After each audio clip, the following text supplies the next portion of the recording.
Srinath private bus owners society Nathdwara ने निजी बसों में यात्रियों के सामान के परिवहन को लेकर उत्पन्न भ्रम और व्यवहारिक समस्याओं को लेकर ज्ञापन सौंपा। सोसाइटी के अनुसार मोटर वाहन अधिनियम एवं राजस्थान मोटर वाहन नियमों के अंतर्गत यात्रियों के साथ ले जाए जाने वाले सामान को लेकर स्थिति स्पष्ट नहीं है।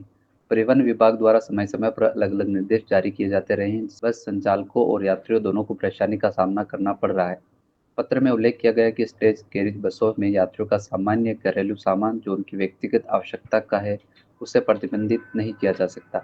बस ऑपरेटरों का कहना है कि यात्रियों के सामान को लेकर सख्ती करने से न केवल यात्रियों को असुविधा होती है, बल्कि परिवहन व्यवस्था भी प्रभावित होती है। सोसाइटी ने यह स्पष्ट किया है कि बसों में व्यावसायिक माल परिवहन की अनुमति नहीं दी जानी चाहिए, लेकिन यात्रियों के व्यक्तिगत उपयोग का सीमित सामान पूरी तरह प्रतिबंधित करना व्यवहारिक नहीं है। यदि किसी बस में नियमों के विरुद्ध भारी या व्यावसायिक सामान पाया जाता है तो उसके लिए संबंधित बस संचालक पर नियमानुसार कार्रवाई की जा सकती है।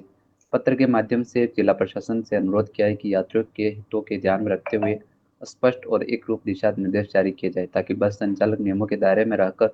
सुचारू रूप से संचालक कर सके और यात्रियों को अनावश्यक परेशानी न हो। सोसाइटी ने चेतावनी दी कि यदि विषय पर शीघ्र निर्णय नहीं लिए गए तो इससे परिवहन व्यवस्था बाधित होने के साथ साथ जन असंतोष भी बढ़ सकता है। और श्रीमान के द्वारा विगत 2 दिन पूर्व एक नोटिस जारी किया गया था रोड सेफ्टी के आधार को मानते हुए कि भाई बसों से आपकी गाड़ियों के छत के कैरियर हटा लिए जाएं और टाइम बांट दिया है 31/12/2025। तो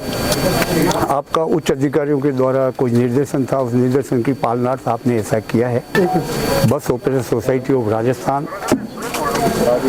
आपके इस कार्यालय में सकारात्मक सोच के साथ राजस्थान प्रदेश दुर्घटना रहित किस प्रकार रह पावे, बस व्यवसायों के अधिकार जो मोटर व्हीकल एक्ट 1988 के द्वारा प्रदत्त शक्तियों का जो वाहन स्वामियों को अपनी वाहन अनुज्ञा पत्रधारी जो स्टेट कैरिज के हैं उनको अपनी वाहनों का संचालन सुनिश्चित करते हुए परिवहन में यात्रियों का सामान किस तरह से सुरक्षित रह पावे, किस तरह से उनकी यात्रा सहज सुरक्षित रह पावे, इसके प्रावधान सुनिश्चित है। उसी के तहत हमें अनुज्ञा पत्र जारी करने से पूर्व हमारे अनुज्ञा पत्र आवेदन के अंदर उल्लेखित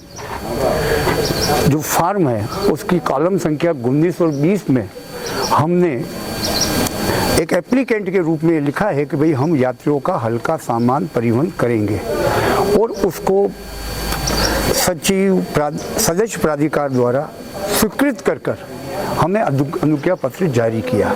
हम तो ये चाहते हैं कि हमारी परिवहन की जो यात्राएं हैं, हमारा यात्री जो हमारी गाड़ी में बैठा वो कैसे सुरक्षित रह पावे, उसका सामान हम कैसे ले पावे। हम जो हमें परमिटेड किया गया है अनुज्ञा पत्र के आधार पर उसमें स्पष्ट है कि प्रति यात्री 45 kg आप उसके अंदर माल ले जा सकते हैं, जिसमें 50% का आप किराया वसूल कर सकते हैं, 50% निःशुल्क है। श्रीमान, हमारी समस्त वाहनें गांवों से शहर की ओर आती है और गांवों में एक किसान जो 1 बीघा खेती के आधार पे अपना उत्पादन करता है, वो मटर की उत्पादन कर रहा है, भिंडी का उत्पादन कर रहा है, वो एक बॉक्स में एक टोकरे के अंदर यदि 15-20 किलो सब्जी वो लेके आता है और वो बाजार में बेच के उससे जो कुछ थोड़ा बहुत पैसा आया वो पैसा लेके उसकी दैनिक दिनचर्या के सामान कि गाय के अंदर पशु आहार है, कोई मेथी है, इस तरह के आइटम वो खरीद के लेके जाता है। पशु आहार हुआ, कपास हुआ, जिससे वो अपने पशुधन की उत्पत्ति बढ़ा पावे, अपने घर को अच्छा संचालन, अपने घर के सभी सदस्यों को अच्छा पौष्टिक बना पावे। इस तरह के हमारे सामान ले जाने के हाँ, हम आपसे आसानी इसलिए करते हैं, यदि हमारी छत के ऊपर कोई भी अनुज्ञा पत्रधारी वाहन पर ऊपर सवारी बैठाकर अत्यधिक लाभ अर्जन के लिए ऐसा माल लदान करता है जो बाहर की श्रेणी में आता है, यात्रियों को छत पर बैठाता है, उनके खिलाफ जिला परिवहन अधिकारी महोदय से निवेदन है कि वो आपराधिक मुकदमा दर्ज करवावे। और हम उम्मीद करते हैं कि जिला परिवहन अधिकारी महोदय,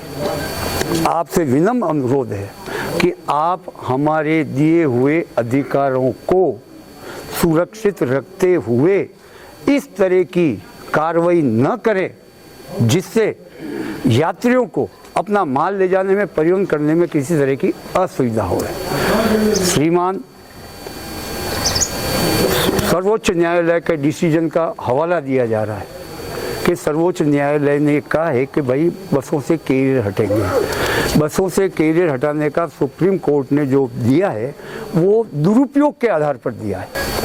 हमारी इन गाड़ियों में इस तरह का कोई लगेज नहीं है। हम आप श्रीमान से कहते हैं कि आप हमारी गाड़ियों में अवैध रूप से यदि परिवहन हो रहा है, छत के ऊपर बैठा के या लगेज ले जा रहे हैं, आप उन गाड़ी को जब्त करें, आप अनुशंसा करें पुलिस अधीक्षक से, इसके खिलाफ प्राथमिकी दर्ज करवाएं। हमें किसी प्रकार की कोई तकलीफ नहीं है।